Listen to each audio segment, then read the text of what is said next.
उद्या आता सुट्टी घेणार. उद्या 12 वाजता अंतरवलीत दर्शन घेणार सगळ्या ग्रामदेवताचं गावाचं.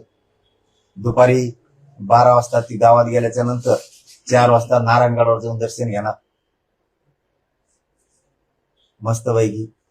मग घरी येणार. त्याच्यानंतर मी शिवनेरी गडावर पंपाळाला माती लावताना माझ्या राजाची चरणी म्हणलो, जे आर निघाले माझ्या समाजाच्या पदरात यश पडलं तर मी गडाच्या पुन्हा दर्शनाला शिवनेरीच्या पुन्हा दर्शनाला जाणार आहे. फक्त आता तर पायऱ्याला येत लगेच जाणार होतो, पण मला वर जायचं, शिवाय देवीचं दर्शन घ्यायचं आणि राजाच्या चरणी नतमस्त व्हायचं. ती मातीत किती ताकद आहे